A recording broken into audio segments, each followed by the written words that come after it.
إياك نعبد وإياك نستعين.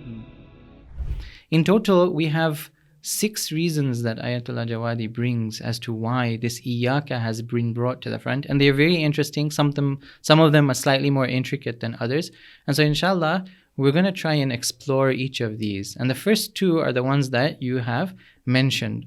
So if we look at the first one, we're talking about this idea of exclusivity. If you look at the translation, usually what does the ayah get translated as? It gets translated as you alone we worship and you alone we seek help from. Where is that alone coming from? That alone and this idea of exclusivity is coming from this idea that we are bringing this pronoun to the front now. We are not keeping it at the end of the verb. So, in other words, what we are saying is, rather than saying we worship you, we are saying you it is that we worship, meaning no one else. And the same thing for asking for help. We're not just saying we ask help from you. We're saying that you it is that we are asking for help from. And that is why we put that alone in. So that's the first idea. And if we look at other verses of the Holy Quran, they actually bring this out in words. So one of the verses that we have, La na'buda illallah wa la nushrika bihi shay'a. We worship none but Allah, and we do not ascribe any partner to Him. The idea of bringing the iyaka at the beginning gives us that exclusivity, that we worship you and none other. We don't give you any partners. Even the second verse, if you look, لِنَعْبُدَ اللَّهَ وَحْدَهُ. Wahdahu meaning alone. So this iyaka has the same effect as these 2 verses by trying to show this exclusivity, that it is only Allah and none other than Allah that we worship and seek help from. And we'll move into the seeking help, inshallah, towards the second half of the session. The second reason is what the brother mentioned just now, and that is the idea of true Tawheed.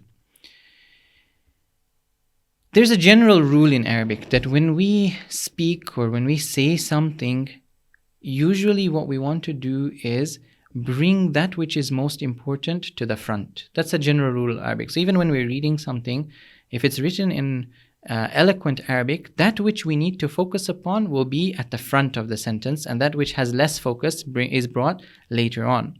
So what this is showing us is that Allah is the one that we want to have focus on.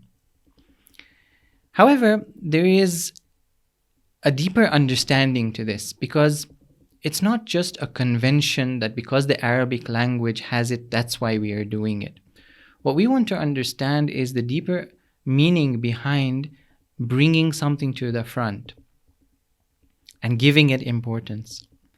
And this, we can relate to this idea through understanding the mulk and the malakut. When we see, for example, in the Quran, Allah says that for Allah is the kingdom of the heavens and the earth. The word often used is the mulk. The mulk implies that kingdom and usually refers to the lower level of the kingdom. The lower level of the kingdom is this dunya, for example. Now, when we see something in this dunya, let's say, for example, we saw a tree in front of us, or we saw an animal walk by. The first thing that comes into our mind when we see that thing is the whatness of that thing. And we may have mentioned this before. After a bit of thinking and realizing what it is, because of our faith in Allah, we say, look, this may be a tree, this may be an animal, but it belongs to Allah. And the idea of it belonging to Allah in the realm of the mulk is usually secondary, because we're more, the thing that is more apparent for us is the whatness of that thing. However, we have verses that tell us that there is another realm beyond the mulk, which is the malakut. And this malakut has been shown to the likes of Prophet Ibrahim, for example. So it's not something that we just see after our death. No, there is a higher realm that exists right now, and we are able to access it through servitude to Allah, through self-purification. And Allah grants that to His chosen servants. What is different about the malakut compared to the mulk? When we hear, for example, Imam Ali alayhi salam saying that I do not worship a God that I do not see, or anything that I see Allah before it, for example. This is an understanding of the malakut. In the malakut, the first thing that we see is Allah. the first thing that we see is that this thing, whatever it may be, belongs to Allah. That association with Allah is that first thing that comes to our understanding in the realm of the malakut. After that, then, for example, we would see that what it actually is. And so, this ontological concept of seeing Allah before seeing that thing is what is being brought over here as a deeper understanding of why we bring Allah to the front, even in our words. Those words and the ordering of the words is supposed to reflect the level of our understanding of Tawheed, where we are trying to see Allah before everything else. Are there any other verses that help us to understand this? We see, for example, هو الأول والآخر والظاهر والباطن. So he is, not only is he the first, but he is also the last. Not only is he the apparent, but he is also the hidden. Now normally when we say, look, you can't see Allah, what does that mean? That means we can't see him through the eyes that we have, the physical eyes that we have in our bodies. However, he is also the Zahir. So what does it mean that he's the Zahir? How can he be so apparent if I can't see him? This is referring to a different vision that we are supposed to develop, where we start seeing Allah through the eyes of our heart, and we see him before we see other things. We do everything for his sake before we do anything for anyone else's sake. And so this ayah is also indicating to us this idea of seeing Allah first, keeping Allah first. This other verse that I have brought requires a little bit of explanation. It reads, سَنُرِيهِمْ آيَاتِنَا فِي الْآفَاقِ وَفِي أَنفُسِهِمْ حَتَّى يَتَبَيَّنَ لَهُمْ أَنَّهُ الْحَقِّ. Soon we shall show them our signs in the horizons and in their own souls. So there's signs on the outside and there's signs within us as well, until it becomes clear to them that He is the real one. He is the real existence. He is the haqq, the truth. أَوَلَمْ يَكْفِ بِرَبِّكَ أَنَّهُ عَلَى كُلِّ شَيْءٍ شَهِيدٌ. Is it not sufficient that your Lord is... Now here the Mufassirin have two interpretations. Is it not sufficient that your Lord is a witness over all things?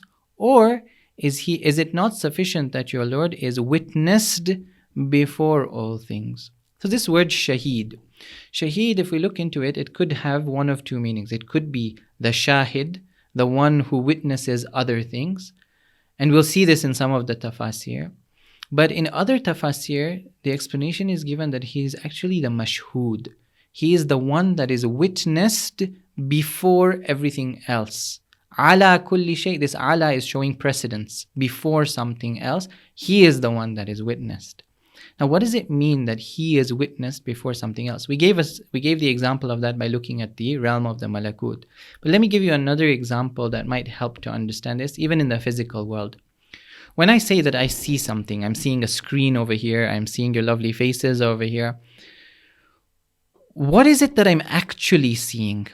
Am I actually seeing your face, or am I actually seeing the light that is reflecting from your face? And then it is the light that bounces off your faces into my eyes that allows me to see the objects and your faces and the screen and everything else that I see. In other words, the actual thing that I'm seeing first is that light. And because of seeing that light, I am able to see the other objects. Allah is telling us here in this verse that this is a similar concept to what we see with regards to Allah subhanahu wa ta'ala.